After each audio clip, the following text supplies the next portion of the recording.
नमस्कार दोस्तों, मैं मोहित कपूर जगू का संस्थान जयपुर के डिजिटल प्लेटफॉर्म जगू का जीके हब और आपके अपने यूट्यूब चैनल पर आपका हार्दिक स्वागत करता हूं। दोस्तों, ये जो समय है हमारा इंडियन ज्योग्राफी वाले लेक्चर का है और इंडियन ज्योग्राफी वाले लेक्चर में हमारा जो प्रीवियस टॉपिक था, यानी हम पढ़ रहे थे उत्तर भारत का विशाल मैदान, या हम उसको इस तरह भी कह सकते हैं, उत्तर भारत का जो विशाल मैदान है उसको हम 3 नदियों का संयुक्त मैदान के नाम से भी जान रहे थे।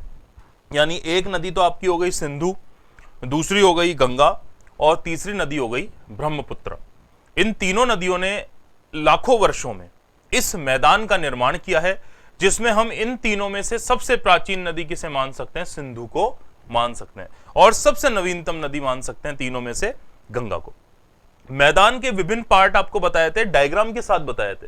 तो भाबर हो गया, तराई हो गया, बांगड़ हो गया, खादर हो गया। अच्छा, कुछ लोगों ने यहाँ पर एक क्वेश्चन पूछा था मुझसे, जो 2-3 मैंने कल कमेंट्स देखे थे। चूंकि मैंने बोल रखा है आपसे मैं लाइव नहीं होता, तो इसलिए अगर आपका कोई प्रॉब्लम है, कमेंट है, तो वो मेरे को आप पूछ लेना, मैं नेक्स्ट लेक्चर में आपको सॉल्व कर दूंगा। तो मुझे नाम तो याद नहीं है किसने पूछा था। एक वो खादर बांगड़ वाला पूछा था, तो एक तो मैंने बता दिया था। बांगड़ का मतलब होता है नदियों द्वारा लाई गई, कई वर्षों से निक्षेपित यानी जमा हुई भी प्राचीन या पुरानी जलोढ़ मिट्टी, और खादर होता है नई जलोढ़ मिट्टी। दोनों क्षेत्र में अगर ऊंचाई का भी क्वेश्चन पूछा था तो उसमें कंपैरेटिव जो ऊंचाई रहेगी वो बांगड़ क्षेत्र की ज्यादा होती है, खादर की नीचे होती है। तभी तो खादर क्षेत्र को हम क्या कहते हैं? बाढ़ का मैदान। निचले क्षेत्रों में पानी भर जाता है, इसलिए ऊपर वाला क्षेत्र तो बांगड़ है और उससे थोड़ा नीचे वाला क्षेत्र कौन सा कहलाएगा? खादर कहलाएगा। ठीक है। जैसे ही खादर को क्रॉस करते हैं, आपको लास्ट मैंने कल जहां तक छोड़ा था कि जब खादर पे पहुंचते हैं तो उसको कहते हैं बाढ़ का मैदान। खादर को, क्योंकि बाढ़ आती है बिहार में, बंगाल में, यूपी में भी आती है, पर 3 फेमस थे, इससे लिखवा दिया था। उत्तर प्रदेश में बहुत सारी नदियों से बाढ़ आती है, आपकी घाघरा नदी हो गई या गोमती नदी हो गई, यमुना हो गई, बहुत सारी नदियां हैं जो बाढ़ के लिए जिम्मेदार मानी जाती है। बिहार का शोक बताया था कोसी नदी, जो भारत की सबसे ज्यादा विश्वासघाती नदी है, अपने मार्ग परिवर्तन के लिए कुख्यात मानी जाती है, नेपाल से आती है और प्रतिवर्ष वर्षा ऋतु में इस कारण बिहार में बाढ़ आती है। ठीक है। दूसरा, बंगाल का शोक दामोदर नदी। दामोदर नदी निकलती है छोटा नागपुर के पठार से, और छोटा नागपुर के पठार से निकलकर ये बंगाल में जाती है, और बंगाल में इसकी वजह से बाढ़ आती है। और उड़ीसा का शोक बताया था आपको महानदी, जो कहां से निकलती है? अमरकंटक से। अभी आपको आगे आएगा जब, वैसे तो आपको पता होगा अमरकंटक, पर जब भी आगे आएगा तो अमरकंटक के बारे में हम थोड़ा सा और आपको यहां पर बता देंगे। तो वो भी चीजें आपकी जो थोड़ा बहुत कंफ्यूजन है वो एकदम क्लियर हो जाएगा। अब आगे चलते हैं। आगे कहने का मतलब है, आगे क्षेत्र है डेल्टा क्षेत्र। ठीक है। डेल्टा क्षेत्र ऐसा क्षेत्र होता है जो नदियां समुद्र में गिरने से पहले बनाती है, इसको कहते हैं डेल्टा। अब भारत और दुनिया का सबसे बड़ा डेल्टा 2 नदियां मिलकर बनाती है, गंगा और ब्रह्मपुत्र। और भी डेल्टा है, कृष्ण गोदावरी डेल्टा है, भारत में और भी डेल्टा है, दुनिया में और बहुत सारे डेल्टाज हैं। दुनिया का दूसरा सबसे बड़ा डेल्टा अमेरिका में है, मिसिसिपी और मिसौरी का डेल्टा, उत्तरी अमेरिका महाद्वीप के यूएसए में। हमारे विश्व का सबसे बड़ा डेल्टा जो है वो सुंदरवन का डेल्टा है, और सुंदरवन का डेल्टा भारत और बांग्लादेश में विस्तृत है। साथ ही साथ 2 नदियों ने मिलकर इसे बनाया है, गंगा, और गंगा को साथ कौन कौन सी हो गई? ब्रह्मपुत्र हो गई। ठीक है। ये जो आप पीछे मेरे डायग्राम देख रहे हैं, ये डेल्टा क्षेत्र है। जब हम भारत और बांग्लादेश की सीमा पर डेल्टा क्षेत्र में पहुंचते हैं तो कुछ इस प्रकार का व्यू आपको दिखाई देता है। देखो, ये सारी नदियां हैं, नदियों से थोड़ी थोड़ी ब्रांचेस निकल रही है। ये डायग्राम बहुत दूर से लिया गया है, जब इसको जूम इन करेंगे तो और ब्रांचेस हमें दिखाई दे जाएगी। तो देखो, इस तरह से ये नदी का पूरा क्षेत्र है, ये समुद्र में गिरने से पहले इस प्रकार का एक दलदली क्षेत्र क्या करती है? तो दलदली क्षेत्र आपको दिखाई दे रहा है, ये दलदली क्षेत्र डिजाइन करती है। तो ये दलदली क्षेत्र जो होता है, इसे हम क्या कहते हैं? डेल्टा प्रदेश के नाम से जानते हैं। क्या बोलते हैं? डेल्टा प्रदेश। तो मैं आपको विथ डायग्राम कई चीजें बताऊंगा, डेल्टा की जो विशेषता है वो आपको बताएंगे। तो चलिए बिना टाइम खराब किए फटाफट से इसको हम शुरू करते हैं। ठीक है, आगे चलते हैं। हम सबसे पहले देखो यहां पर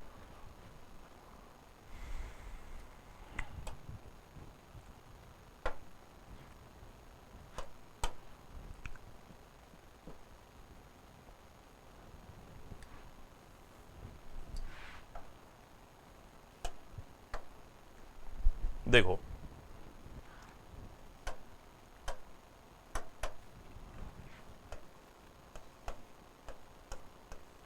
डेल्टा प्रदेश, डेल्टा प्रदेश। ठीक है, तो पहले कुछ बेसिक चीजें वो इसके बारे में मैं लिख देता हूं, छोटी छोटी जो बेसिक चीजें हैं वो इसके बारे में मैं लिख देता हूं, और उसके बाद फिर डेल्टा क्षेत्र को हम कवर करेंगे। ठीक है, देखिए एक बार इसमें समझना। नदियां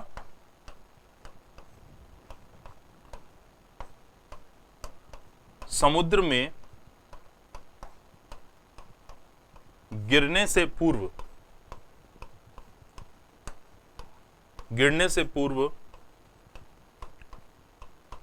अनेक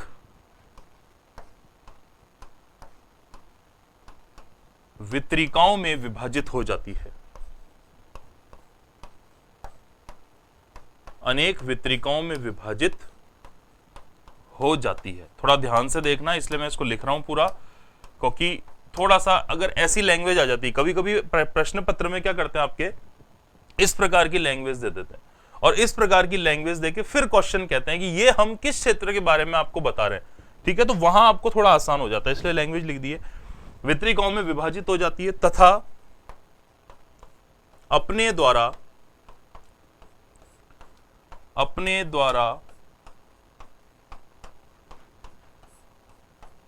पर्वतों से लाई गई शेष मृदा को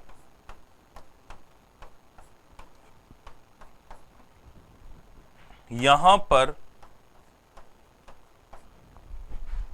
जमा करती है, जिससे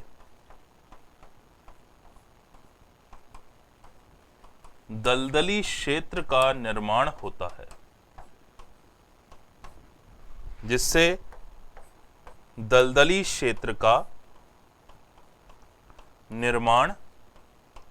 है, ठीक है, तो ये बिल्कुल देखो, ये इसलिए मैंने बताया था कि आप इसको याद रख सको। भाई कई बार हम क्लास में कोई ऐसी डेफिनेशन बोल देते हैं, क्लास में हम 2-3 चीजें, अब आप डेफिनेशन पे मत जाओ, कोई डेफिनेशन नहीं पूछ रहा, आपसे कॉन्सेप्ट पूछ रहा है, तो जो डेफिनेशन के चक्कर में रहेगा वो तो फिर वो डेफिनेशन ही पढ़ता रहेगा, विद्वान बन जाएगा, और एग्जाम के सिलेक्शन से उसको कोई मतलब नहीं है। आपको तो स्वयं की इजी लैंग्वेज में इसको समझने का प्रयास करना है, और इजी लैंग्वेज में आप कब समझोगे, जब आप चीजों को समझोगे, नॉट रटोगे। ठीक है, तो देखिए, नदियां समुद्र में गिरने से पूर्व अनेक वितरिकाओं में विभाजित हो जाती है। जैसे कोई नदी आ रही, माना मैं थोड़ी देर के लिए मान लेता हूं कि ये समुद्र वाला क्षेत्र है, ये मैंने इधर ये येलो तो बॉर्डर बना दी, और ये जो व्हाइट कर दिया ये पूरा क्षेत्र, ये आपका कौन सा क्षेत्र हो गया, ये समुद्र वाला क्षेत्र हो गया। ठीक है, अब यहां से कोई नदी आ रही है, देखो इस तरह से, ये नदी समुद्र में गिरने से पहले ये इसका बहाव कम होता है, तो इस तरह नदियां क्या करती है, अनेक प्रकार की वितरिकाओं में डिवाइड हो जाती है। इस प्रकार अनेक प्रकार की वितरिकाओं में क्या होगी, ये डिवाइड हो जाएगी। ठीक है, और अपने द्वारा पर्वतों से ये एक तरह का वृक्षाकार स्ट्रक्चर भी बना देती है। कैसा स्ट्रक्चर बना देती है, वृक्षाकार स्ट्रक्चर बना देती है। हालांकि हर जगह वृक्षाकार नहीं होता, पर जनरली इसमें अनेक ब्रांचेस निकल जाती है, इसलिए हम इसको क्या बोल सकते हैं, वृक्षाकार स्ट्रक्चर, पेड़नुमा आकृति इसको हम बोल सकते हैं। अब देखिए, यहां ये अपने साथ जो भी मिट्टी ला रही थी, इसने कुछ मिट्टी तराई में भी जमाई, कुछ मिट्टी इसने बांगड़ में जमाई, खादर में जमाई, बची हुई मिट्टी लेकर आएगी, फ्लो धीमा हो चुका है, उस मिट्टी को बहुत ज्यादा अपने साथ आगे नहीं ले जा पाएगी, इसलिए समुद्र में गिरने से पूर्व, हालांकि समुद्र में भी कुछ मिट्टी लेकर जाएगी, पर उस पर गिरने से पूर्व ये अपने द्वारा लाई गई बची हुई मिट्टी को इस क्षेत्र में पूरा जमा देगी, और इस कारण जो दलदली क्षेत्र का निर्माण होता है, उस दलदली क्षेत्र को हम किस नाम से जानते हैं, डेल्टा के नाम से जानते हैं। कौन सा हो गया, ये डेल्टा। तो उम्मीद है ये तो आपको एक बार समझ में आ गया होगा।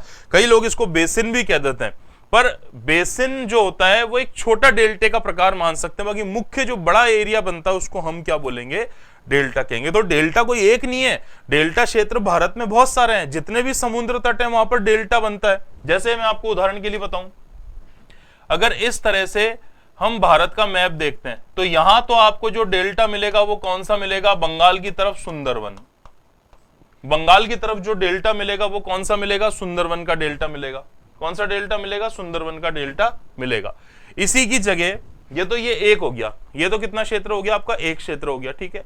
अच्छा, उसके अलावा आपको यहां एक डेल्टा मिलता है, इसको कहते हैं कृष्णा गोदावरी का डेल्टा, कृष्णा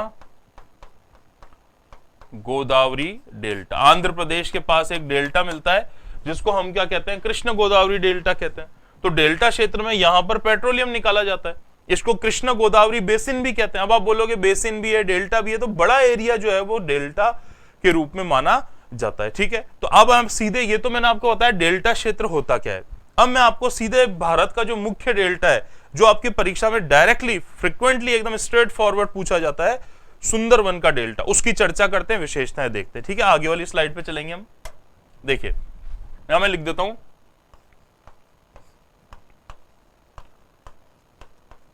सुंदरवन का डेल्टा,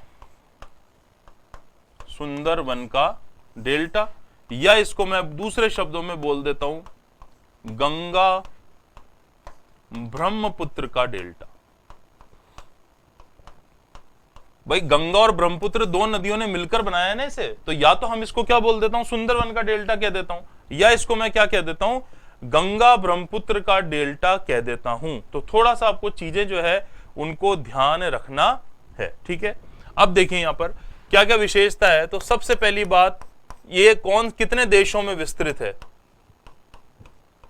देशों में विस्तार, कौन कौन से देशों में इसका विस्तार है। तो यहां पर फिर दो आता है आपका, भारत, और भारत के साथ कौन सा आता है, बांग्लादेश आता है, भारत और भारत के साथ बांग्लादेश। ये एक तो मोस्ट इंपॉर्टेंट है कि सुंदरवन के डेल्टे का विस्तार कौन से दो देशों में हमें प्राप्त होता है। तो सुंदरवन का डेल्टा एक तो आपका पाया जाता है भारत में, और दूसरा विस्तार कहां पर मिलता है, बांग्लादेश में। अब बात करते हैं भारत में विस्तार, भारत में मुख्य विस्तार, सुंदरवन का डेल्टे का भारत में जो मुख्य विस्तार मिलता है, ये कौन से राज्य में मिलता है, तो ये आपका हो गया पश्चिमी बंगाल। सुंदरवन के डेल्टे का जो भारत में विस्तार है वो कौन से राज्य में हो गया, पश्चिम बंगाल हो गया, ठीक है। अब इसको दो नदियां बना रही है, ध्यान से सुनना। अब आप थोड़ा ध्यान से समझोगे तो आपको चीजें क्लियर हो जाएगी। जैसे ध्यान से देखो, ये मैं बांग्लादेश की बॉर्डर बना रहा हूं, ये देखो इस तरह से मैं बांग्लादेश की बॉर्डर बना रहा हूं, ठीक है। तो यहां पर देखो, ये तो यहां पर हो गया बांग्लादेश, में लिख देता हूं,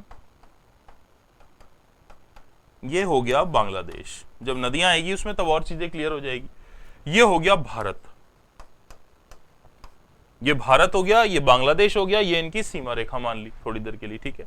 भारत में से जो नदी आ रही है, सबसे लंबी नदी, थोड़ा दूसरे मार्कर से बना दूं ताकि थोड़ा आपको देखने में सहूलियत हो जाए, ठीक है। देखिए देखिए यहां से नदी आ रही है, भारत की सबसे लंबी नदी ये गंगा हो गई। कौन सी नदी हो गई, गंगा। भारत में तो इसको क्या बोल रहे हैं हम, गंगा। जैसे गंगा नदी यहां से आई वितरिकाओं में, ये पूरा डेल्टा है, ये दोनों का सीमावर्ती क्षेत्र डेल्टा क्षेत्र है। जैसे गंगा बांग्लादेश में पहुंची, गंगा का नाम हो गया पद्मा, गंगा का नाम क्या हो गया, पद्मा, ठीक है। अच्छा, फिर यहां से अरुणाचल प्रदेश और असम होते हुए एक नदी आ रही है, ठीक है। ये नदी को हम भारत में कहते हैं ब्रह्मपुत्र। भारत में क्या कहते हैं, जो तिब्बत से आ रही है, अरुणाचल और असम में होते हुए ब्रह्मपुत्र आ रही है। जैसे ये बांग्लादेश में पहुंची तो इसको हमने बोल दिया जमुना, इसको बोल दिया जमुना, ठीक है। अब देखो एक बार इसको मिटा दूं फिर बताता हूं आपको क्या होगा। ये दोनों नदियां एक दूसरे में आकर मिल जाएगी, इस तरह से मिल गई। अब ये जो संयुक्त नदी बन गई, ये जो संयुक्त मुख्य नदी बन गई, इस नदी को बोलते हैं मेघना, मेघना नदी कहते हैं, ठीक है। और ये यहीं पर एक पूरा क्षेत्र में डिजाइन बता देता हूं आपको, और ये जो पूरा का पूरा एरिया बन रहा है, ये समुद्र में गिरने तक, ठीक है, इसको हम बोलते हैं सुंदरवन का डेल्टा। इसको हम क्या कह रहे हैं, सुंदरवन का डेल्टा कह रहे हैं। तो देखो, भारत में जिस नदी का नाम गंगा था, उसी का नाम बांग्लादेश में पद्मा हो गया।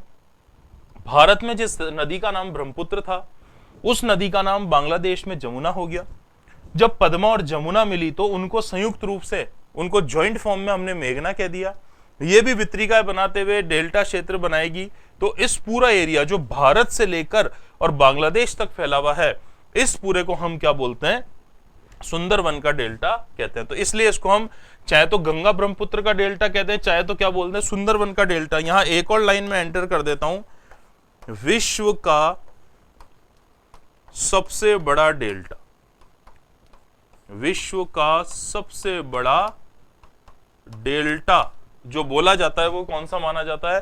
सुंदरवन का डेल्टा बोला जाता है। विश्व का सबसे बड़ा डेल्टा कौन सा बोला जाता है? सुंदरवन का डेल्टा बोला जाता है। और यहां पर आपको ध्यान रखना है कि जो सुंदरवन है, जो सुंदरवन है, ये जो सुंदरवन है ये यूनेस्को में शामिल है, यूनेस्को की सूची में शामिल। सुंदरवन को यूनेस्को की सूची में भी शामिल किया गया है और भारत के जो जैव मंडल आरक्षित क्षेत्र हैं उसमें भी शामिल है। मैं लिख लेता हूं, नेक्स्ट स्लाइड पे आपको बता देता हूं। इस तरह से देखो एक बार ध्यान से, ये जो सुंदरवन है, सुंदरवन जो है वो दो तरह से आपको ध्यान रखना है, ठीक है। एक तो ये जो अभी मैंने बताया, वापस लिख देता हूं, यूनेस्को की विश्व विरासत सूची में शामिल, यूनेस्को की विश्व विरासत सूची में शामिल है, ठीक है। तो पहली चीज तो आपको ये याद रखनी है, विश्व विरासत सूची, वर्ल्ड हेरिटेज। यूनेस्को की अगर आपसे फुल फॉर्म पूछी जाए तो परेशान होने की या टेंशन लेने की जरूरत नहीं है, ठीक है। यूनाइटेड नेशन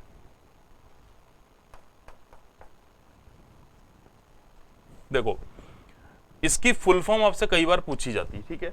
तो अब आपको इसमें क्या ध्यान रखना है कि यूनाइटेड नेशन ये कौन सा हो गया? आपके एनवायरमेंटल हो गया, साइंस हो गया और कल्चरल हो गया, ठीक है। तो आपको थोड़ा सा इसमें क्या देना है? ध्यान देना है। तो देखो,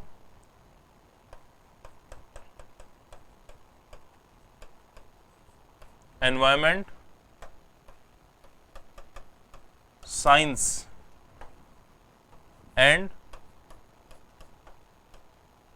कल्चरल ऑर्गेनाइजेशन, बाद में इस एनवायरमेंट को क्या कर दिया गया? आपका एजुकेशन,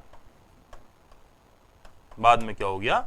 एजुकेशन। तो फिर इसको किस नाम से जानने लगे? एजुकेशन के नाम से जानने लगे। तो United Nation Educational Science and cultural Organisation हो गया, ठीक है। अच्छा, ये आपके जैव विविधता स्थलों में शामिल है। भारत के 18 जैव मंडल आरक्षित क्षेत्र, भारत के 18 जैव मंडल आरक्षित क्षेत्र, जिनको हम इंग्लिश में कहते हैं बायोस्फीयर रिजर्व्स,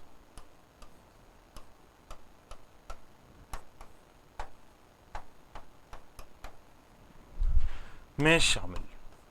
इसमें भी इसको क्या किया गया है? शामिल किया गया। तो बहुत मोस्ट इंपॉर्टेंट चीज मानी जाती है, ठीक है। तो अभी मैं पहले एक काम करता हूं कि ये तो आपको टेलीग्राम पे मिल ही जाएंगे, आपको कुछ इसके चित्र हैं, वो चित्र में पहले बताने की कोशिश करता हूं ताकि आपको चीजें क्लियर हो जाए, ठीक है। अब देखिए थोड़ा सा,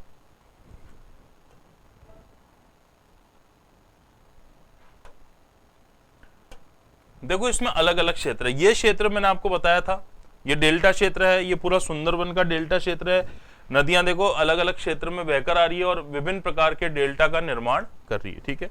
अच्छा, इसके अलावा इसमें कुछ एक डायग्राम और है जो आपको समझने के हैं। पहले आपको ये डायग्राम चित्र बता देता हूं। देखो ये रहा, ये आपका इंडिया है।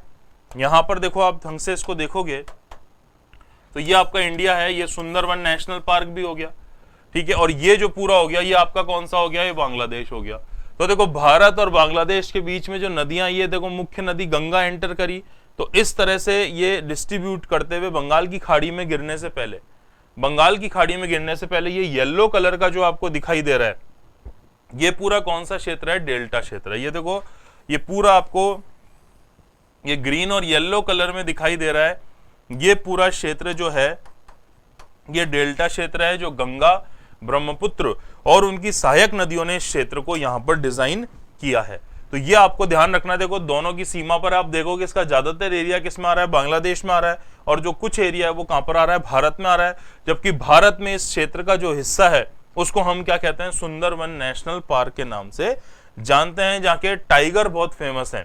क्योंकि जो हमारे टाइगर भारत में पाए जाते हैं, धारी वाले टाइगर, उनको हम कहते हैं रॉयल बंगाल टाइगर। और रॉयल बंगाल टाइगर ही कहां पर पाए जाते हैं, इस डेल्टा बेल्ट में पाए जाते हैं। तो मैं कुछ और एक डायग्राम में बताऊंगा, ये भी मैं टेलीग्राम पे सारे डायग्राम जो हैं ये आपके डलवा दूंगा, तो वहां दिक्कत नहीं आएगी। तो देखिए एक बार, यहां पर टाइगर पाए जाते हैं, रॉयल बंगाल टाइगर। ये जो आपने देखे होंगे ये टाइगर, अभी हमने 29 जुलाई को वर्ल्ड टाइगर डे भी मनाया था। 29 जुलाई को हमने कौन सा डे मनाया था, वर्ल्ड टाइगर डे मनाया था। दुनिया के 70% टाइगर भारत में पाए जाते हैं और लगभग 15 से 20% बांग्लादेश में। यानी भारत और बांग्लादेश मिलकर दुनिया के कुल टाइगर का 90% ऑक्यूपाई करते हैं। और ये जो इस तरह के टाइगर होते हैं धारी वाले, इनको हम क्या कहते हैं, रॉयल बंगाल टाइगर। हिंदी में इनको क्या कहते हैं, बाघ। इंग्लिश में इनको क्या कहते हैं, टाइगर। और हमारे भारत का जो राष्ट्र पशु है वो भी कौन सा माना जाता है, टाइगर माना जाता है। टाइगर मैन ऑफ इंडिया को क्या कहते हैं, जो आपका टाइगर मैन ऑफ इंडिया है, तो टाइगर मैन ऑफ इंडिया को किस नाम से कौन है, डॉक्टर कैलाश सांकला। कुछ एक डायग्राम है वो और बताना चाहता हूं मैं, इनको टेलीग्राम पे डलवा देंगे ताकि आपको समझने में आसानी रहे। देखो ये आपको बैक साइड, ये तो टाइगर हो गया, खैर वो तो भी आपको पता चल जाएगा। ये देखो आपको इस तरह से ही कुछ वनस्पतियां दिखाई दे रही है, यहां पर कुछ वनस्पति दिखाई दे रही है, नदी का क्षेत्र दिखाई दे रहा है। ये डेल्टा प्रदेश का एक भाग है। मैं फिर रिपीट कर रहा हूं दोस्तों, ये सुंदरवन का डेल्टा का एक चित्र है जिसमें आपको रॉयल बंगाल टाइगर दिखाई दे रहा है और ये वनस्पतियां दिखाई दे रही है, कुछ कृषि यहां पर हो रखी है। और ये पूरा क्षेत्र कौन सा है, सुंदरवन का डेल्टा क्षेत्र है। यहीं पर आपको एक विशेष प्रकार की वनस्पति पाई जाती है, इस वनस्पति को हम कहते हैं मैंग्रोव वनस्पति। उस मैंग्रोव वनस्पति के कुछ डायग्राम आपको दिखाना चाहूंगा। देखो दोस्तों इस तरह से मोड़दार ये वनस्पतियां आपको दिखाई दे रही है। ये वनस्पतियां आपको केवल और केवल डेल्टा क्षेत्र में ही मिलेगी। इस प्रकार की वनस्पतियां, मैं फिर रिपीट कर रहा हूं, इस प्रकार की वनस्पतियां आपको डेल्टा क्षेत्र में ही मिलेगी। इस प्रकार की वनस्पतियों को भी मैं लिखवा दूंगा। इस वनस्पतियों को कहते हैं मैंग्रोव वनस्पति। ठीक है, फिर रिपीट कर रहा हूं, इस प्रकार की वनस्पतियां आपको डेल्टा क्षेत्र में मिलेगी। इस प्रकार की वनस्पतियों को कहते हैं मैंग्रोव वनस्पति, जो लवणीय जल में पैदा होती है और इनके आसपास अत्यधिक जैव विविधता पाई जाती है।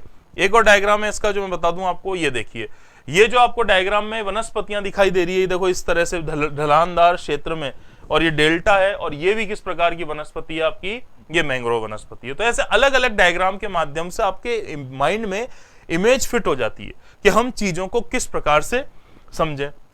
एक डेल्टा क्षेत्र का और डायग्राम है कि किस तरह से वहां पर जल भराव रहता है। तो देखो ये भी आपको समझना जरूरी। ये देखो यहां पे नदी आ रही है, नदी ने अपनी, मैंने अभी क्या बताया था, नदी वितरिकाओं के रूप में डिवाइड हो जाती है। जो आपकी नदी है ये नदी वितरिकाओं के रूप में डिवाइड हो जाती है।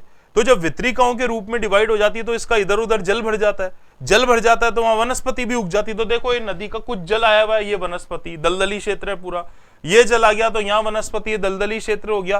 तो इसी क्षेत्र को क्या बोलते हैं, डेल्टा कहते हैं। तो उम्मीद है कि आपको समझ आ गया होगा। अब मैं डेल्टा की 2 मिनट विशेषता आपको बोर्ड पे लिखवा देता हूं। देखिए एक बार,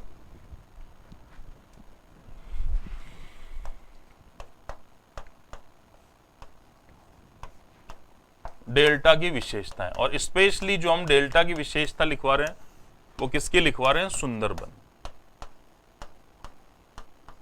डेल्टा की विशेषताएं लिखवा रहे हैं और उसमें भी किसकी लिखवा रहे हैं हम, सुंदरबन की लिखवा रहे हैं। ठीक है, तो ध्यान रखना इसमें एक बार, एक तो इस क्षेत्र में मैंग्रोव वनस्पतियां पाई जाती, जो मैंने अभी आपको दिखाई थी, मैंग्रोव वनस्पति। ठीक है, ये बाढ़ व सुनामी से सुरक्षा, बाढ़ व सुनामी से क्या करती है, सुरक्षा करती है। तो एक तो ये ध्यान रखना आपको। ठीक है, साथ ही साथ ये लवणीय जल में पैदा होती है। जो मैंग्रोव वनस्पति है ये खारा पानी होता है, नदी जाके समुद्र में मिल रही है तो वहां खारापन ज्यादा दिखाई देता है, तो लवणीय वनस्पति होती है। ठीक है, अच्छा, फिर डेल्टा क्षेत्र की विशेषता क्या होती है, जैव विविधता अत्यधिक। जैव विविधता अत्यधिक पाई जाती है, यानी बायोडायवर्सिटी। बायोडायवर्सिटी, जैव विविधता बहुत ज्यादा देखने को मिलती है। ठीक है, अच्छा, फिर यहीं पर पाए जाते हैं आपके, जब भी मैंने आपको बताया था, royal Bengal tiger. Royal Bengal tiger इसी क्षेत्र में पाए जाते हैं। फिर एक विशेषता यहां पर लिखेंगे, या दलदली क्षेत्र होते हैं, दलदली क्षेत्र, और दलदली क्षेत्र में से क्या निकलती है, गैस निकलती है। इस प्रकार की गैस को क्या बोलते हैं, मार्श गैस। मार्श गैस, और मार्श गैस कौन सी होती है, CH4। CH4 को हम क्या बोलते हैं, मीथेन। जो CH4 होती है उसको हम क्या बोलते हैं, मीथेन कहते हैं। तो ये मार्श गैस भी बोल सकते हो, CH4 बोल सकते हो, मीथेन बोल सकते हो, तो एक ही बात है। ये यहाँ की विशेषता है। दूसरा, इसी क्षेत्र में आपका जूट या पटसन का उत्पादन होता है। जूट या पटसन का उत्पादन होता है, ये बहुत इंपॉर्टेंट है। तो जूट और पटसन का उत्पादन में दुनिया में पहला स्थान कौन से देश का है, बांग्लादेश का है, और दुनिया में दूसरा स्थान कौन से देश का है, भारत। तो पहले नंबर पे बांग्लादेश है जूट के उत्पादन में, और दूसरे नंबर पे कौन सा हो गया आपका, भारत हो गया।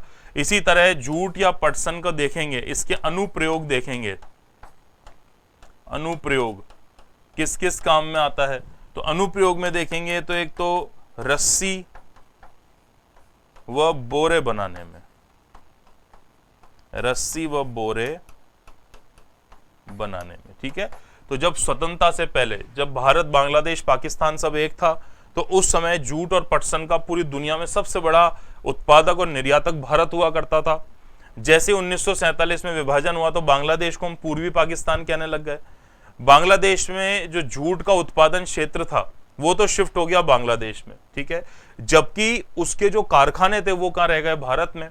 तो यहाँ दो चीजें पूछता है, जूट या पटसन के उत्पादन में पहला बांग्लादेश है, पर आपसे यह क्वेश्चन पूछा जाए जूट या पटसन का जो उत्पादन होता है उससे जो वस्तुएं बनती है उसमें कौन सा देश प्रथम है, तो वहां प्रथम स्थान पे कौन सा आ जाता है, भारत आ जाता है।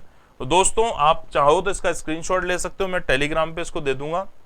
उम्मीद है कि जितनी भी चीजें मैंने आपके सामने लिखी है ये सारी चीजें आपको अच्छे से समझ में आई होगी। ये जो चीजें हैं ये आपको अच्छे से समझ में आई होगी, तो आप छोटी छोटी जो चीजें उनको ध्यान रखें। मैं ऐसे ही लेक्चर लेके आता रहूंगा, आपके सिलेबस के अकॉर्डिंग करवाएंगे, ताकि कोई भी चीज छूटे ना और कोई भी क्वेश्चन अनसीन ना हो। आपने इस वीडियो को देखा, इसके लिए आपका बहुत बहुत धन्यवाद।